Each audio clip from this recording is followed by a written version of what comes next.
దైవ వాక్యములో నుండి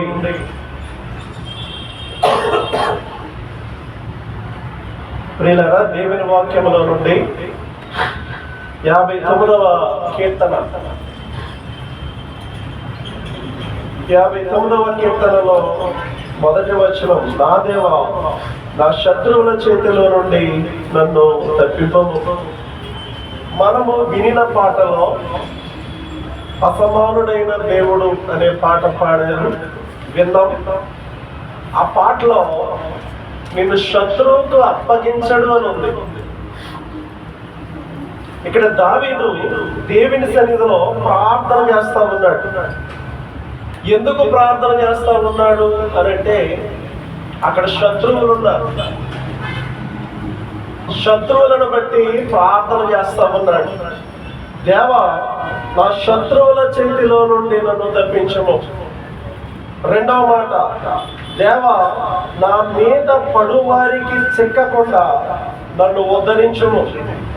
మూడవ మాట, దేవా పాపము చేయు వారి చేతిలో నుండి నన్ను తప్పించుము. నాలుగవ మాట, దేవా రక్తాపరాధుల చేతిలో నుండి నన్ను రక్షించుము. శత్రువులు ఎలాంటి వారు అనంటే, అక్కడ వ్రాయబడ్డది మీద పడేవారు, వారు పాపము చేయవారు. మూడవది వారు రక్తాపరాధులు. నాలుగవది వారు ప్రాణము తీసేవారు. కనుక వారి నుండి నన్ను రక్షించు, వారి నుండి నన్ను తప్పించు, వారి నుండి నన్ను ఉద్ధరించు. మూడు మాటలు అక్కడ వ్రాయబడ్డాయి అని భక్తుడైన దావీదు దేవుని సన్నిధిలో ప్రార్థన చేస్తా ఉన్నాడు. ఈ శత్రువులైన వారు దావీదుకి ఎందుకు శత్రువులయ్యారు కదా? జవాబు అక్కడే ఉంది. ఎందుకు ఈ దావీదుకు వీరు శత్రువులయ్యారు అనంటే, ఓరకయే. మూడవ వచనములో ఓరకయే ఏమంటున్నాడు అంటే, ఓరకయే బలవంతులు కదండి. ఓరకయే అక్కడ వ్రాయబడ్డది, నా దోషమును బట్టి కాదు, నా పాపమును బట్టి కాదు, నా అక్రమమును బట్టి కాదు, ఓరకయే. దావీదు వారికి ఏ కీడు చేయలేదు, దావీదు వారికి ఏ అన్యాయము చేయలేదు. కానీ ఓరకయే బలవంతులైన వారు శత్రుత్వం పెంచుకున్నారు. ఓరకయే మేమేమనలేదండి, ఏమోనండి వాళ్ళు మా మీద ఎంతో కష్టం పెట్టుకున్నారు, మాతో మాట్లాడట్లేదండి అంటాం. సర్వసాధారణ ఈ భూలోకంలో జీవిస్తున్నప్పుడు కొన్నిసార్లు మనకు కూడా ఓరకయ్యే శత్రుత్వం ఏర్పడతారు.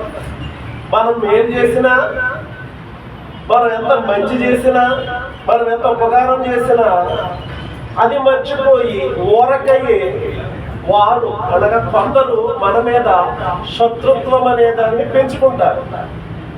అదే పరిస్థితి దావీదుకు వచ్చింది.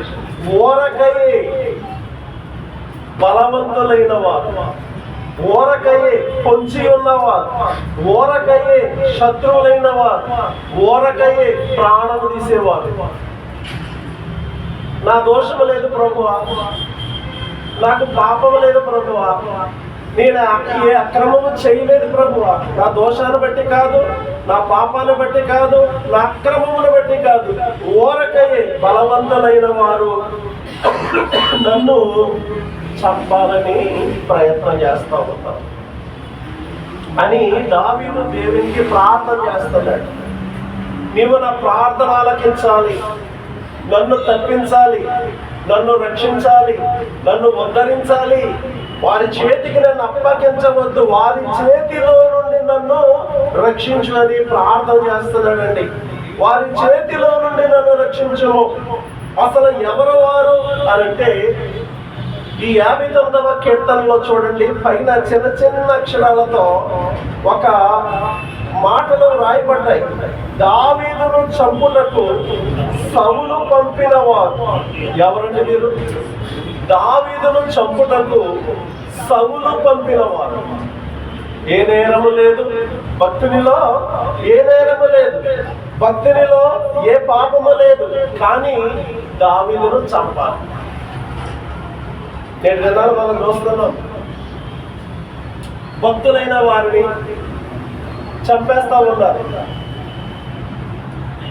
చాలా మంది క్రైస్తవ పాస్టర్లను ఏం చేస్తున్నారు? చంపేస్తున్నారు. ప్రవీణ్ పగడాల గారు, అలా చాలా మంది ఉన్నారు. ఆయా చోట్ల మనం చూస్తూ ఉన్నాం, వింటూ ఉన్నాం. వారికి శత్రుత్వం ఏమీ లేదు. కాబట్టి వారికి శత్రుత్వం ఏమీ లేదు. ఎవడో ఒకడు ఉన్నాడు వెనకాల, వాడు వీరిని పంపిస్తే వీరు చంపేస్తూ ఉంటారు. వచ్చిన వారెవరు? కిరాయి రౌడీలు అంటారు కదా, సుపారీ ఇచ్చి పంపించారు అంటారు. పంపినోడు ఎవడో కదండి. అలాగే ఇక్కడ పంపిన వాడెవరు? అక్కడ రాయబడ్డ, చదవండి ఒకసారి, దొరికిందా? పైన చిన్న చిన్న అక్షరాలతో అదనమాట. దావీదును చంపుటకు సౌలు పంపినవారు.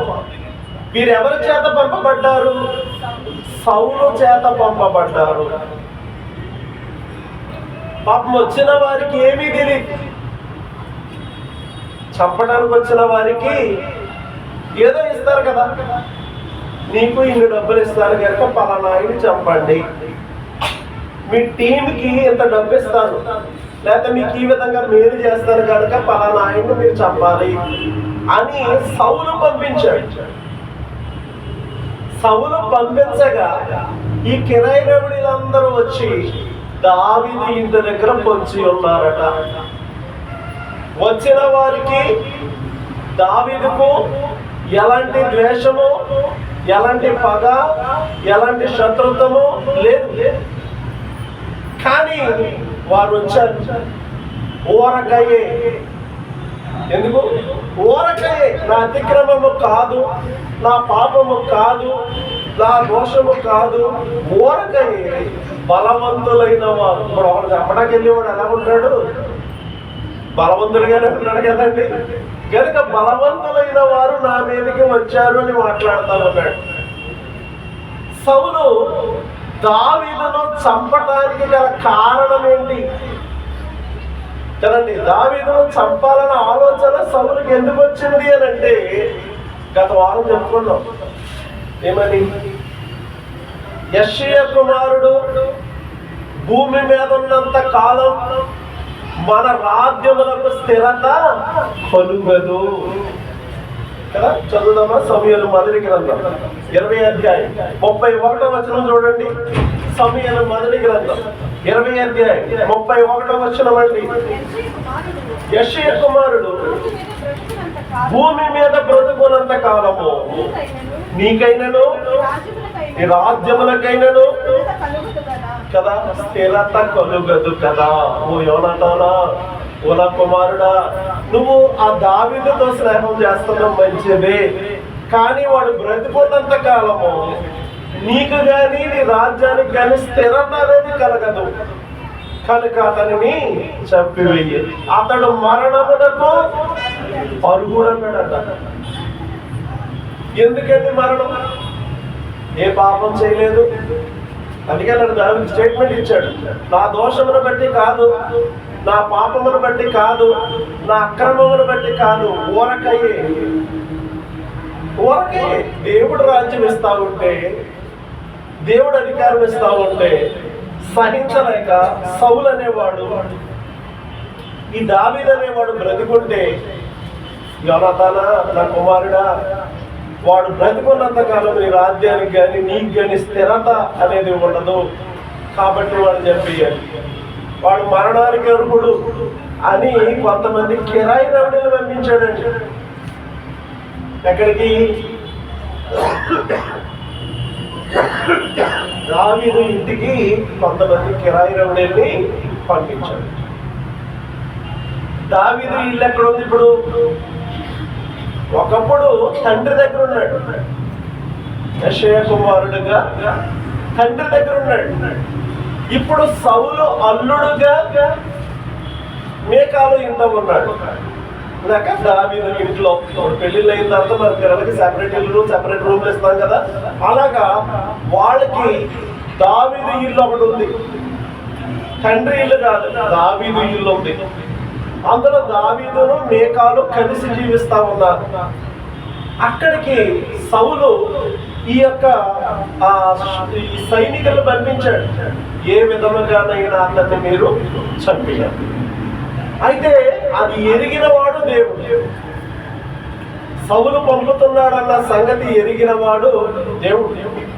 కనుక మేకాలును ప్రేరేపిస్తున్నాడు దేవుడు. ఏమని చదువుతాం చూడండి. సమూయేలు మొదటి గ్రంథం 19వ అధ్యాయం. సమూయేలు మొదటి గ్రంథం 19వ అధ్యాయము 11వ వచనం అండి. 19వ అధ్యాయము ఉదయమున అతని చెప్పవలెనని దావీదును పట్టుకొనుటకై సౌలు అతని ఇంటికి దూతలను పంపగా. ఇప్పుడు సౌలు దావీదును చంపాలని ఎవరింటికి దూతలు పంపాడు? దావీదు ఇంటికి దూతలను పంపగా. చదవండి. పంపగా దావీదు భార్య అయిన మీకాలు ఈ రాత్రి నీ ప్రాణమును నీవు దక్కించుకుంటేనే గాని రేపు నీవు చంపబడదు అని చెప్పి కిటికీ గుండా దావీదును తిప్పగా అతడు తప్పించుకొని పారిపోయేను కదండి. ఇప్పుడు 59వ కీర్తన ఆ చిన్న చిన్న అక్షరాలతో రాయబడింది. ఈ సమూయేలు మొదటి గ్రంథంలో ఈ యొక్క 19వ అధ్యాయంలో 11వ వచనంలో కరెక్ట్గా సరిపోతుంది. అదంటే దాని అర్థం అక్కడే ఉంది. దావీదును చంపాలని అక్కడ 59వ కీర్తనలో సౌలు పంపించినట్టు, ఇక్కడ 19వ అధ్యాయం 11వ వచనం సమూయేలు మొదటి గ్రంథంలో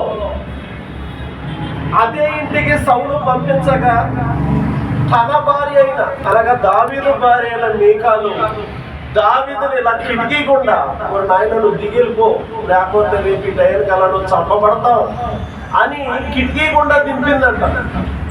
కిటికీ గుండా దింపగా అతడు తప్పించుకొని పారిపోయాడు.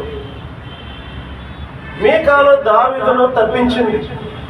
తప్పించిన వాడు దేవుడేనండి. కానీ మీకాల ద్వారా దావీదు ఏమయ్యాడు అని అంటే తప్పించబడ్డాడు. దావీదు అదే ప్రార్థన చేస్తున్నాడు. ఏమని ప్రార్థన చేస్తున్నాడు? దేవా, నన్ను నువ్వేం చేయాలి అని అంటే 59వ కీర్తన మొదటి వచనంలో దేవా నీవు నన్ను తప్పించుము. నువ్వేం చేయాలి? నన్ను తప్పించాలి. దేవుడు దావీదును మీకాల ద్వారా తప్పించాడు.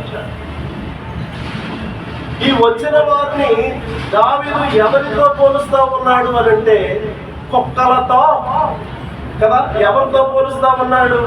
6వ వచనం చూడండి. 59:6. సాయంకాలమున వారు మరలా వచ్చేదారు, కుక్క వలె మొరుగుచు కదండి. దావీదు శత్రువులను దేంతో పోల్చాడండి అని అంటే కుక్కలతో పోల్చాడు. అవి ఏం చేస్తాయి అన్నాడంటే కుక్క వలె మొరుగుచు. కుక్క ఏం చేస్తుందంట? మనందరికీ కనపడిందే కదా. అదేం చేస్తూ ఉంటుంది? మొరుగుతూ ఉంటుంది. శత్రువు అనేవాడు ఏం చేస్తాడు? సైలెంట్గా ఉంటాడా? ఏదో అంటాడు కదండి. పంపించాడు కదా ఒక ఆయన. ఈ శత్రువు అనేవాడు దావీదు ఇంటికి వచ్చాడు కదా, వచ్చినోడు సైలెంట్గా ఉంటాడా? బయటికి రా ఏదో అంటాడు కదా. కనుక కుక్క వలె వారు ఏం చేస్తా ఉన్నారు? మొరుగుతా ఉన్నారు కుక్కలు. దావీదు ఈ శత్రువులైన వారిని కుక్క వలె అని మాట్లాడుతూ ఉన్నాడు. కుక్కతో పోలుస్తూ ఉన్నాడు. కుక్క అది మొరిగేది.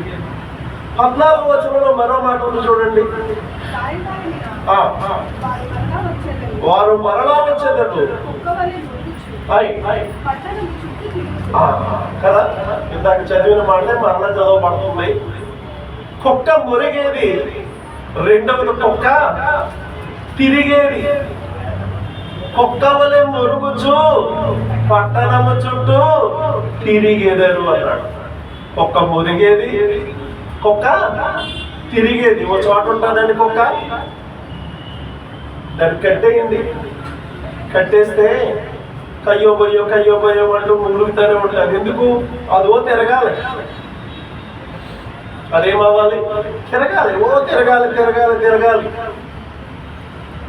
వరాలు మేరీ గారు ఒక్కొక్కరు పెంచారు జహాకాలం. ఏమండి, దానికి పేరు కూడా పెట్టారు. ఏమండి, మేము వెళ్తా ఉండేవాళ్ళం ఎక్కువ. అది కడితే మేము వెళ్తే మురుగుతా ఉండేది. దానికి ఏంటంటే తిరిగేయాలి. ఆ కుక్కే కాదు, ఎక్కడైనా మనం చూస్తూ ఉంటాం. కుక్కలు మొరుగుతాయి, కుక్కలు తిరుగుతాయి. వారు మరలా వచ్చేదరు పట్టణము చుట్టూ వారు ఏం చేస్తారు అన్నాడంటే తిరిగేదరు అన్నాడు. కుక్క మురిగేది, కుక్క తిరిగేది. 15వ వచనంలో ఇంకో మాటను చూడండి. ఇంటి కొరకు వారు ఇటు అటు తిరుగులాడెదరు, తృప్తి కలుగని ఎడల. కదా, తృప్తి లేనిది కుక్క ఎలాంటిది అక్కడ అన్నాడు కదా, తృప్తి కలుగని ఎడల. కుక్కంట తృప్తి అనేది లేనిది. ఇంకా క్లియర్గా అర్థం అవ్వాలంటే ఒకసారి 56 యెషయా గ్రంథం వద్దాం. 56వ అధ్యాయం చూడండి, 11వ వచనం అండి. కుక్కలు తిండికి ఆతురపడును, ఎంత తినలను. కదండి, కుక్కల గురించి వ్రాస్తున్నాడు బైబిల్లో. ఇక్కడ మనం చదువుకున్నాం, కుక్క మురిగేది, కుక్క తిరిగేది, కుక్క తృప్తి లేనిది. అట్లా అన్నాడు, ఎంత తినను వాటికి తృప్తి లేదు. కుక్కల గురించి మాట్లాడుతున్నాడు. చెప్పాలి, కుక్క మురిగేది, కుక్క తిరిగేది, కుక్క తృప్తి లేనిది. 4వది కుక్క ఆత్రం అయిపోతున్నాడు అంటారు. చూసారా, ఆత్రం ఆగట్లేదు అంటారు.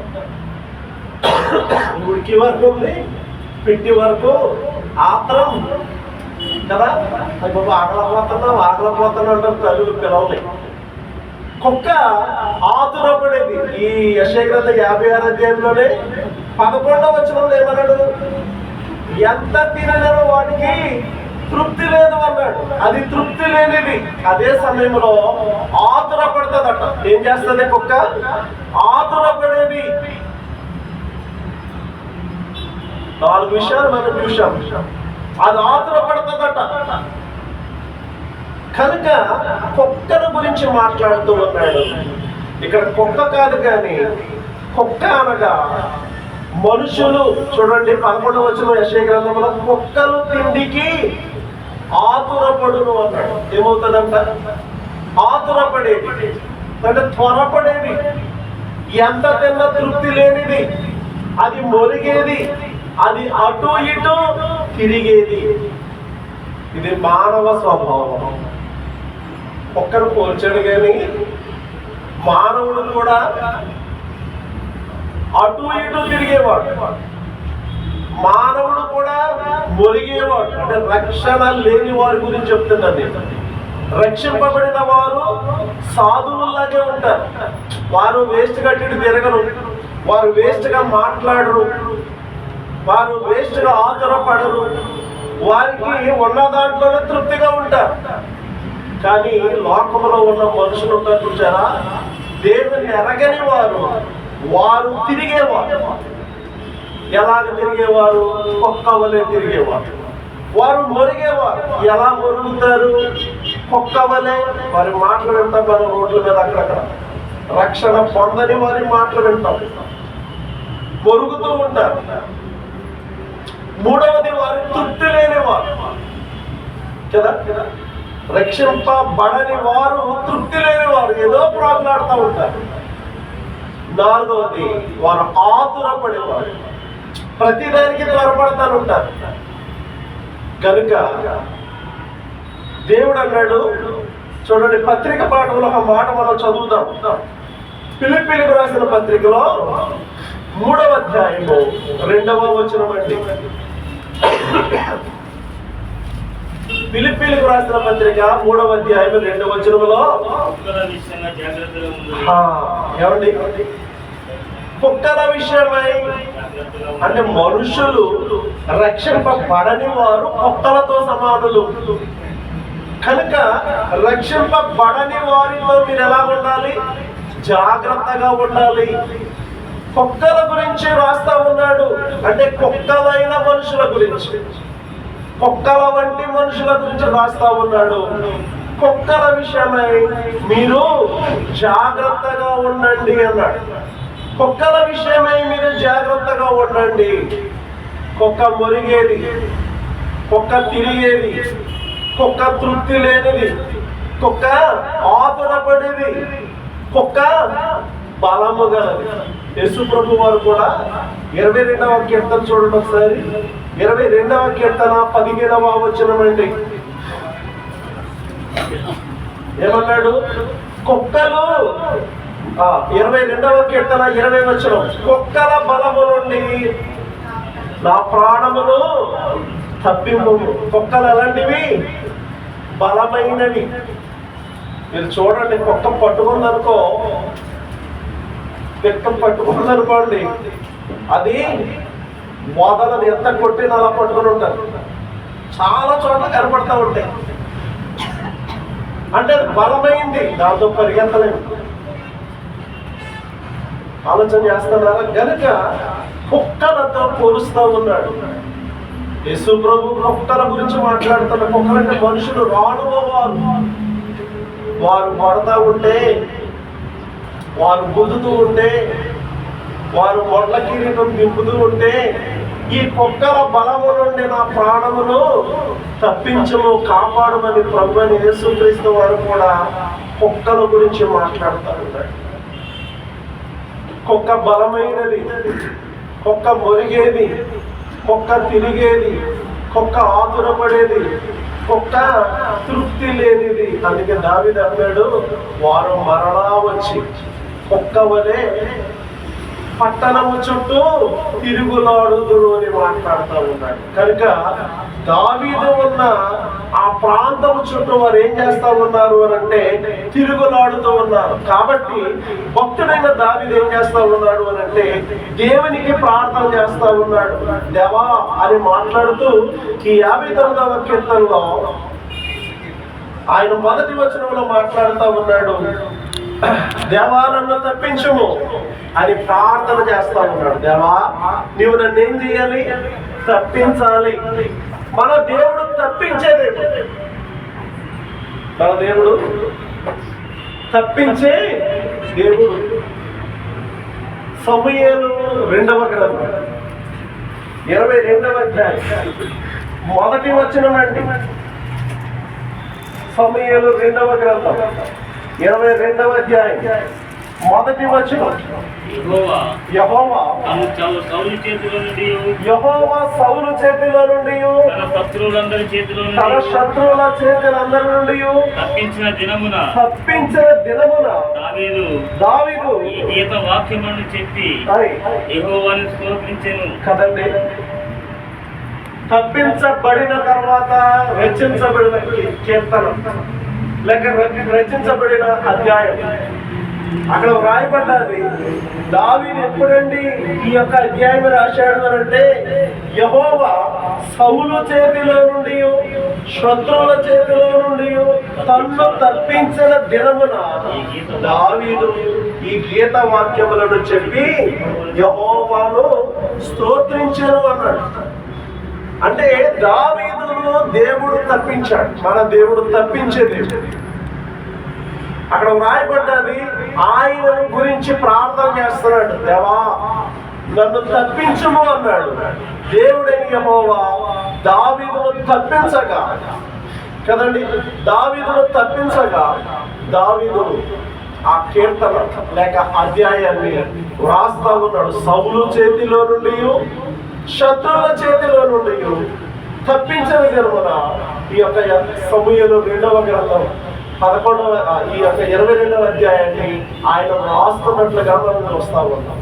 20వ వచనంలో కూడా, అదే అధ్యాయంలో 20వ వచనంలో కూడా, నేను ఆయనకి ఇష్టడను కనుక ఆయన నన్ను, అదనమాట. దావీదు ప్రార్థించగానే దేవుడు తప్పించడానికి గల కారణం ఏంటి అని అంటే, నేను ఆయనకి ఇష్టడను కనుక ఆయన నన్ను తప్పించాడు. మనము తప్పించబడాలి. మనము ప్రయాణాల్లో అపాయాల నుండి తప్పించబడాలి. తప్పిస్తున్నాడు. ఈ బొంబాయి మహాపట్నంలో కనురెప్పపాటులో మనము తప్పించబడుతున్నాం. మనం బాగానే వెళ్తామండి. నడిచి వెళ్ళినా, బండి మీద వెళ్ళినా, దేని మీద వెళ్ళినా బాగానే వెళ్తున్నాం అనుకుంటాం. కానీ వచ్చేవాడు బాగుండాలి కదా, బాగా రావాలి కదా. ఈ కాపాడేవాడు, తప్పించేవాడు దేవుడు. మనము దేవునికి దావీదు వలె ఇష్టలుగా ఉంటే ఆయన ఏం చేస్తాడు అని అంటే తప్పిస్తాడు. మరణకరమైన రోగములలో నుండి కూడా తప్పిస్తాడు. ఆయన తప్పించేది. దాన్ని ఎవరో బ్రతుకుతాడని అనుకోవాలా. మరలా నేను ఇక్కడికి వచ్చి నిలబడతానని కూడా నేను అనుకోవాలా. నీకు తెలియదు నా పరిస్థితి అంత ఘోరం.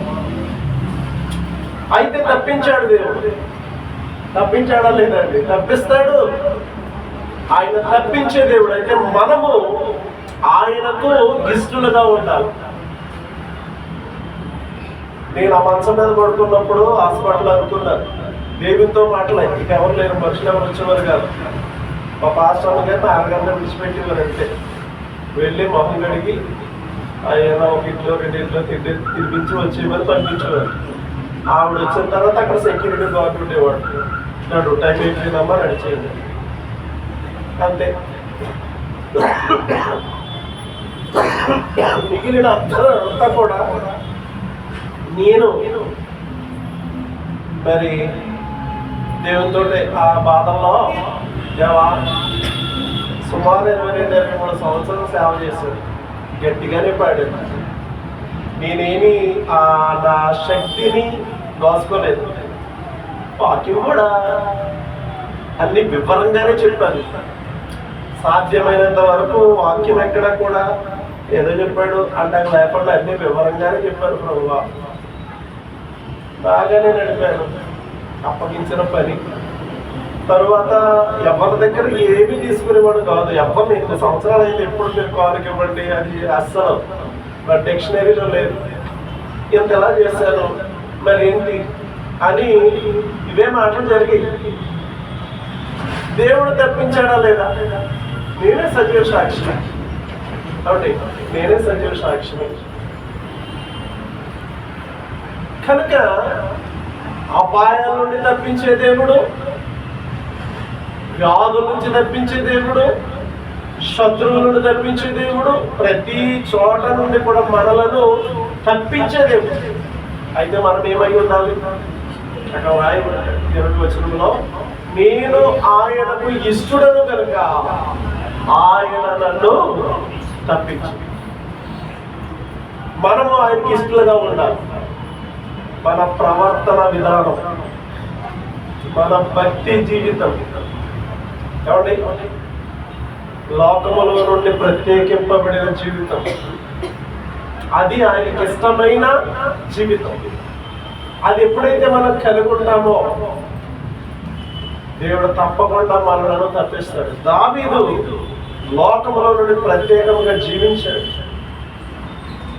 దేవునికి ఇష్టడుగా జీవించాడు. అందుకే దేవుడే చెప్పాడు, ఇతడు నాకు ఇష్టానుసారుడైన మనుషుడు.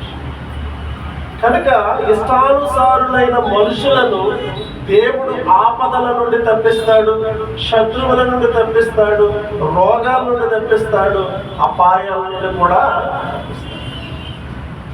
దేవా. ఈ 59వ కీర్తన 1వ వచనంలో దేవా నీవు నన్ను తప్పించమన్నాడు. దేవుడు తప్పించాడు అంట. ప్రార్థన చేశాడు, ఈ 59వ కీర్తన కొన్ని మాటలు సమూయేలు రెండవ గ్రంథంలో 22వ అధ్యాయంలో ఉంటాయి. మరికొన్ని మాటలు కీర్తనల గ్రంథం 18వ కీర్తనలో కూడా ఉంటాయి. ఇప్పుడు 18వ కీర్తన వద్దాం. చూడండి 6వ వచనం. నా శ్రమలో నేను యెహోవాకు మొరపెట్టితిని, నా దేవునికి ప్రార్థన చేసి తిని, ఆయన తన ఆలయములో ఆలకించి నా ప్రార్థన అంగీకరించెను. శ్రమలో ప్రార్థన చేశాడు దేవునికి, ఆయన ఆలకించి నాకు ఉత్తరం ఇచ్చారు. 19వ వచనం అమ్మ. విశాలమైన స్థలముకు ఆయన నన్ను తోడుకొని వచ్చాను కదండి. ఇందాక మనం సమూయేలు 2వ గ్రంథంలో చదువుకున్నాం 22-20లో. అదే మాట ఇక్కడ అంటున్నాడు, నేను ఆయనకు ఇష్టడను గనుక ఆయన నన్ను తప్పించారు. మరలా సేమ్ మాటలు 18వ కీర్తన ఆ పైన చిన్న చిన్న అక్షరాలతో రాయబడ్డాయి. ఏమని? అతని శత్రువులందరినీ చేతిలో నుండి, సౌలు చేతిలో నుండి యెహోవా అతనిని తప్పించిన దినమున దావీదు ఈ గీత వాక్యమును చెప్పి యెహోవాను స్తోత్రించెను కదండి. సేమ్ మాటలు మనం సమూయేలు 2వ గ్రంథంలో 22వ అధ్యాయంలో చదువుకున్నాం. మొదటి వచనం అవే మాటలు ఇక్కడ మరలా రాయబడ్డాయి. అంటే తప్పించబడిన తరువాత దావీదు రచించిన కీర్తన. మన దేవుడు తప్పించే దేవుడు. ప్రార్థించాలి. ప్రార్థిస్తే తప్పక ఆయన మనలను తప్పిస్తాడు. రెండవదిగా 59వ కీర్తన 2వ వచనం. దేవా నీవు నన్ను రక్షించుము అన్నాడు. తప్పించుము మొట్టమొదటి మాట. దేవుడు తప్పించాడు. రెండవది రక్షించాలి. ఈ బలాఢ్యుల చేతిలో నుండి, ఈ బలవంతుల చేతిలో నుండి నన్ను రక్షించుము. దేవుడు రక్షిస్తాడు. రక్షణ యెహోవా ఆధీనం. రక్షణ అనేది యెహోవా యొక్క ఆధీనం. ఆయన రక్షిస్తాడు. అదే సమయంలో రక్షణ యెహోవాది అనే మాట కూడా 3వ కీర్తన 6వ వచనంలో మనం చదువుతాం. అంటే రక్షణ అనేది యెహోవాది, రక్షణ యెహోవా ఆధీనం. ఇప్పుడు భక్తుడు దేవాలను రక్షించుము అని ప్రార్థన చేస్తా ఉన్నాడు. దేవుడు రక్షించాడట. సమూయేలు 2వ గ్రంథంలోనే 22వ అధ్యాయము 4వ వచనం అండి. కీర్తనీయుడైన యెహోవాకు నేను మొరపెట్టితిని, నా శత్రువుల చేతిలో నుండి ఆయన నన్ను రక్షించెను కదా. రెండు విషయాలు మనం చూసామండి. ఒకటి, దేవా నన్ను తప్పించుము, దేవుడు తప్పించాడు. రెండవది, దేవా నన్ను రక్షించుము, దేవుడు దావీదును రక్షించాడు. మూడవది, దేవా నన్ను ఉద్ధరించుము. చూడండి 59వ కీర్తన మొదటి వచనంలోనే దేవుని సన్నిధిలో నన్ను ఉద్ధరించుము అని భక్తుడు ప్రార్థన చేస్తా ఉన్నాడు. నా మీద పడు వారికి నేను చెక్కకుండా నన్ను ఉద్ధరించుము. అంటే నన్ను లేవనెత్తు, నన్ను పట్టుకో, నన్ను ఉద్ధరించు దేవా. వారి చేతిలో నేను చెక్కకుండా నీవు నన్ను ఉద్ధరించాలి. ఒకటి తప్పించాలి, తప్పించాడు. రెండవది రక్షించు అన్నాడు, దేవుడు రక్షించాడు. మూడవది ఉద్ధరించు అంటున్నాడు. దేవుడు ఉద్ధరించాడా లేదా? ఎక్కడి నుండి ఉద్ధరించాడు? శత్రువుల చేతిలో నుండి దావీదును. కీర్తన గ్రంథం 30వ కీర్తన మొదటి వచనం అండి. యెహోవా నా శత్రువులకు నా విషయమై సంతోషింపనీయక నీవు నన్ను కదా. దేవా నా శత్రువులు నా విషయమై సంతోషింపనీయక నీవు నన్ను ఉద్ధరించి ఉన్నావు కనుకని నేను నిన్ను కొనియాడుతున్నాను. కొనియాడుతాడు. దేవా తప్పించు అంటే దేవుడు తప్పించాడు. ఎక్కడి నుండి? శత్రువుల చేతిలో. దేవాలను రక్షించు అని అంటే దేవుడు రక్షించాడు. ఎక్కడి నుండి? శత్రువుల చేతిలో నుండి. దేవా నన్ను ఉద్ధరించు అనంటే దేవుడు ఉద్ధరించాడు. ఎవరి నుండి? శత్రువులు సంతోషింపనీయక. వారికి దొరికేస్తే వారికి సంతోషం, కానీ దావీదు వారికి దొరకనివ్వలేదు దేవుడు కదండి. అందుకై నేను నిన్ను కొనియాడుచున్నాను అన్నాడు 31 కీర్తన మొదటి వచనంలో. మన దేవుడు ఉద్ధరించే దేవుడు. ఆయన పడిపోయిన వారందరినీ ఉద్ధరించేవాడు అంటాడు. అర్థమైందండి? మన దేవుడు రక్షించే దేవుడు. మూడవది, మన దేవుడు తప్పించే దేవుడు. ఆనాడు యాకోబు కూడా నా సహోదరుడైన యాషావు నుండి నన్ను తప్పించు అని ప్రార్థన చేశాడు. యాషావు నుండి యాకోబు తప్పించబడ్డాడు. బైబిల్లో చాలా మంది తప్పించబడ్డారు, చాలా మంది రక్షించబడ్డారు, చాలా మంది ఉద్ధరించబడ్డారు. మనం చెప్పుకుంటున్నాం, మనము తప్పించబడ్డాం అనేక సార్లు, మనము రక్షించబడ్డాం అనేక సార్లు, మనము ఉద్ధరించబడ్డాం అనేక సార్లు. మీరు జస్ట్ ఇమాజినేషన్, మీరు ఆలోచన చేయండి. ఎందుకు అంటే ఎన్నిసార్లు నా జీవితంలో, ఇన్ని సంవత్సరాలు నా వయసు, ఇన్ని సంవత్సరాల్లో నేను ఎన్నిసార్లు ఉద్ధరించబడ్డాను, ఎన్నిసార్లు తప్పించబడ్డాను, ఎన్నిసార్లు రక్షించబడ్డాను శత్రువుల నుండి కానీ సమస్యల నుండి కానీ అని ఆలోచన చేయండి. దేవుడు దావీదునే కాదు, మనల్ని కూడా తప్పించాడు, మనల్ని కూడా రక్షించాడు, మనల్ని కూడా ఉద్ధరించాడు. 4వ మాట దావీదు అంటున్న మాట మనం విందాము. చూడండి 59వ కీర్తన 4వ వచనం అండి. నా యందు ఏ అక్రమమును లేకున్నాను వారు పరుగులెత్తి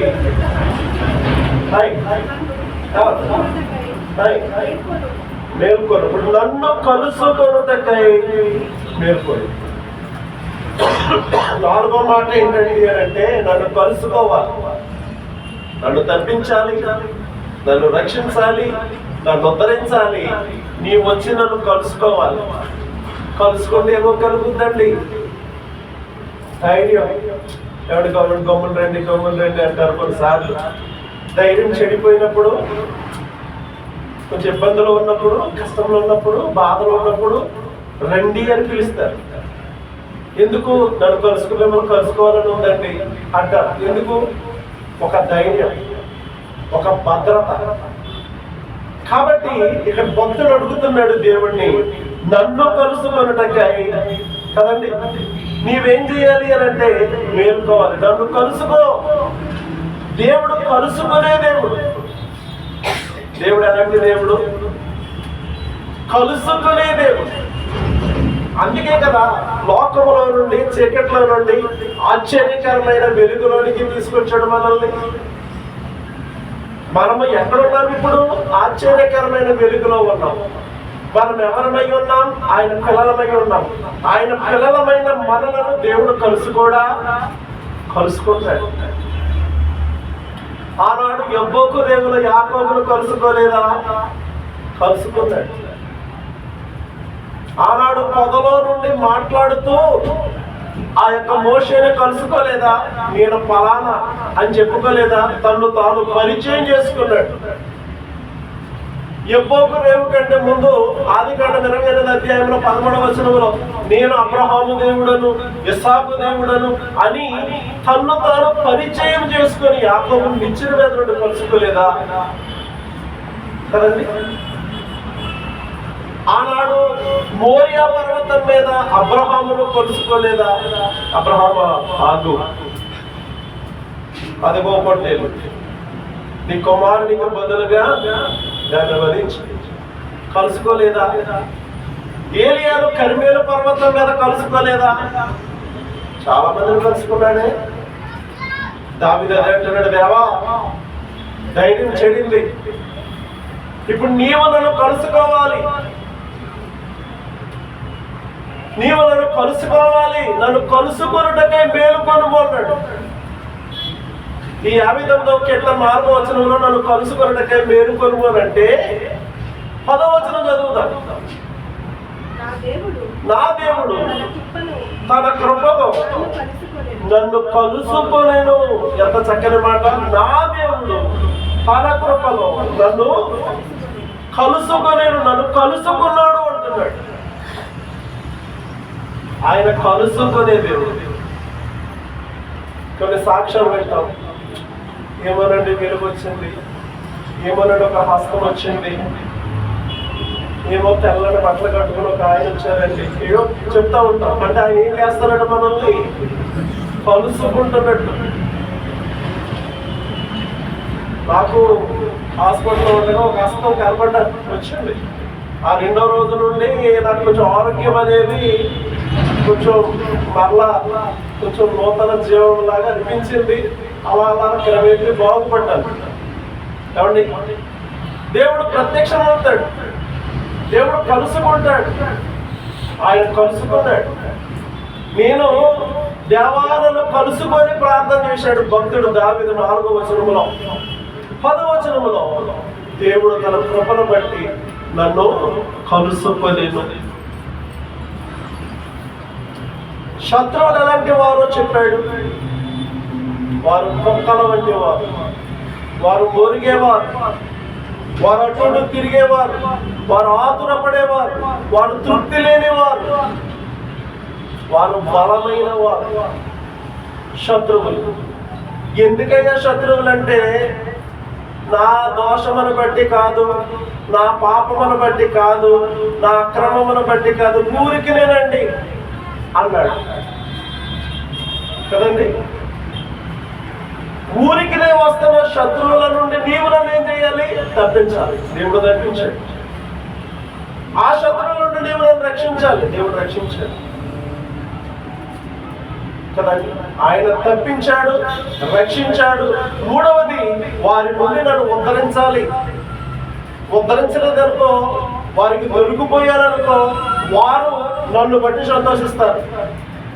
కాబట్టి వారు నన్ను బట్టి సంతోషింపనీయక, 30వ కీర్తన 1వ వచనం చదువుకున్నాం కదా, శత్రువులు నా శత్రువులు నన్ను బట్టి సంతోషింపనీయక నీవు నన్ను ఉద్ధరించావు. కాబట్టి అందుకై నేను నిన్ను కొనియాడుచున్నాను. 4వది, నన్ను కలుసుకోదేవా. ధైర్యం చెడిపోయింది, నిబ్బరత లేదు, ఏదో భయం వెంటాడుతుంది అన్నాడు. నన్ను కలుసుకుంటానికే మేలుకో ప్రభు అని అంటే 10వ వచనంలో దేవుడే వచ్చి కలుసుకున్నాడట. ఇప్పుడు ప్రశంసిస్తున్నాడు. కుక్కలు ఎలాంటి వారు చెప్పాడు, మనుషులే కానీ కుక్కల వంటి వారు అన్నాడు. ఎందుకు వచ్చారు అంటే ఊరికినే వచ్చారన్నాడు. కాబట్టి వారి నుంచి తప్పించు, వారి నుంచి రక్షించు, వారి నుంచి ఉద్ధరించు, నీవు నన్ను కలుసుకో అన్నాడు.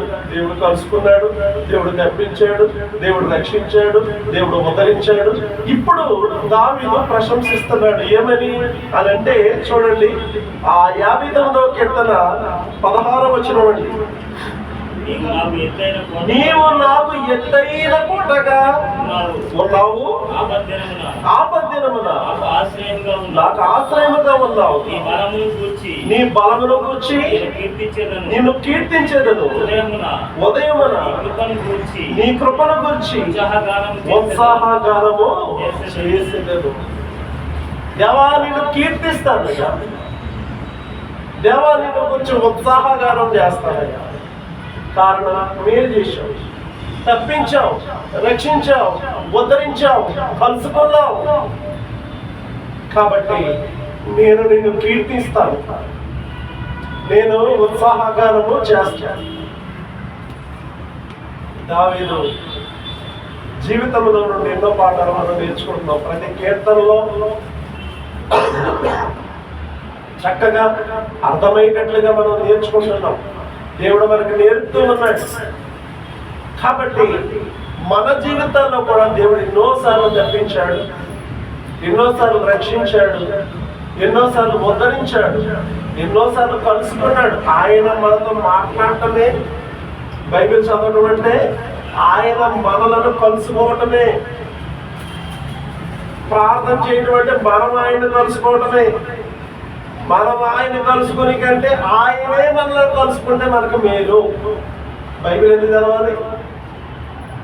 బైబిల్ చదవడం అంటే ఆయన మనతో మాట్లాడుట. ప్రార్థన చేయడం అంటే మనము ఆయనతో మనం ఆయనతో మాట్లాడుట కంటే ఆయనే మనతో మాట్లాడుట మేలు. మనం ఆయనను కలుసుకొనుట కంటే ఆయనే మనలను కలుసుకొనుట మీరు ఎన్నోసార్లు కలుసుకున్నాడు మనల్ని. కాబట్టి విశ్వాసముగా దేవుడు మన పట్ల చేసినటువంటి గొప్ప మేలను బట్టి మనము ఆయనను స్తుతించే వాళ్ళంగా ఉంటాం. దావీదు కీర్తిస్తానంటున్నాడు, దావీదు ఉత్సాహగానం చేస్తానన్నాడు. ఆ విధంగా మనము కూడా మన జీవితాల్లో దేవుడు చేసిన మేళను బట్టి, ఉపకారాలను బట్టి మనము కూడా దేవుని ఎల్లప్పుడూ కీర్తించే వాళ్ళము, ఎల్లప్పుడూ ఉత్సాహగానం చేసే వాళ్ళుగా ఉండాలని కోరుచు ఈ మాటలు ముగిస్తా ఉన్నాను. దేవుడు తన వాక్యాన్ని దీవించి ఆశీర్వదించును గాక. ఆమేన్. పరిశుద్ధుడా నీకు వందనాలు నాయనా. 59వ కీర్తన ద్వారా మీరు మాతో మాట్లాడే విధానాలను బట్టి వందనాలు. దావీదు దేవాలను తప్పించు అంటే తప్పించాం, దేవాలను రక్షించు అంటే రక్షించాం, దేవాలను ఉద్ధరించు అంటే ఉద్ధరించాం, దేవాలను కలుసుకో అంటే కలుసుకున్నాం. ఈ లోకంలో జీవిస్తున్నాం మాకు ప్రభువా నాయన అనేకమైన ఆపదలు ఉంటాయి. వాటి నుండి తప్పించండి, వాటి నుండి రక్షించండి, వాటిలో పడకుండా ఉద్ధరించండి. మమ్మల్ని మీరు కలుసుకొని ధైర్యపరచండి. ఈ మాటలు వీళ్ళ హృదయాల్లో ఫలింప చేయమని యేసుక్రీస్తు వారి ఘనమైన నామంలో ప్రార్థన చేయించున్నాం మా పరమ తండ్రి. ఆమేన్.